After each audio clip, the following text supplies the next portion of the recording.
Аскановский круг – это место, имеющее особое значение для жителей Назрани. Здесь расположен памятник герою России Сулумбеку Асканову, личности глубоко уважаемой и символизирующей мужество и патриотизм. В рамках благоустройства предусмотрено обновление этого памятника, которое позволит не только сохранить историческую память, но и придать территории более современный и ухоженный вид.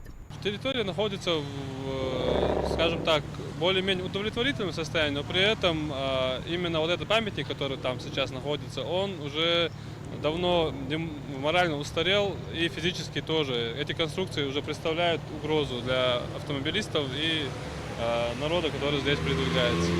Для укрепления эстетической привлекательности будут проведены работы по озеленению территории, высадки новых деревьев, кустарников, цветов, а также установки архитектурных форм и малых архитектурных сооружений, скамеек, урн, декоративных элементов. Планируется создание более комфортной и безопасной среды для горожан, которая будет способствовать культурному и духовному развитию общества. В следующем году уже именно на этой территории будут сделаны проектные работы, и будет проводиться работа по благоустройству.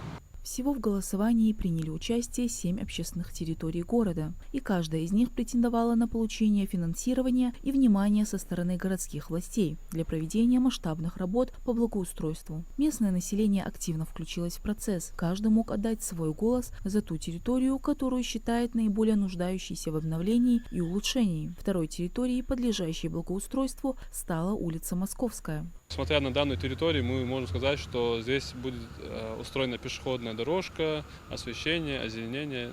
Хотя озеленение здесь уже неплохо представлено с деревьями, чуть-чуть будет доработано и, соответственно, еще будут установлены скамейки и урны для того, чтобы люди могли посидеть здесь. Стоит отметить, что возможность выбора территории для благоустройства через рейтинговое голосование – это пример открытого и демократичного подхода к управлению городом, когда мнение жителей играет ключевую роль при планировании работ. Это повышает доверие населения к органам власти и способствует развитию гражданского общества в целом. Реализация проектов по благоустройству на Аскановском кругу и улице Московской станет важным этапом в развитии городской инфраструктуры Назрани. Это шаг к более гармоничному и процветающему городу, который ценит своих героев и заботится о своих жителях. Каждый год, уже начиная с 2022 года, голосование проходит на всероссийском портале «За город среда».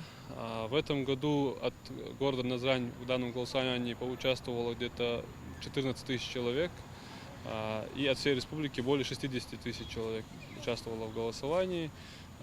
Город Назрань представляло 7 территорий, из них 4 стали победителями, а 3 перешли на следующий год, на которые в следующем году будет проведено также всероссийское голосование по выбору дизайн-проектов этих территорий. Также в следующем году благоустройству подлежат улица Хамхоева в Гамурзиевском автономном округе и дворовая территория, расположенная рядом с проспектом Базоркина. Мадина Цоро, Магаз, 24.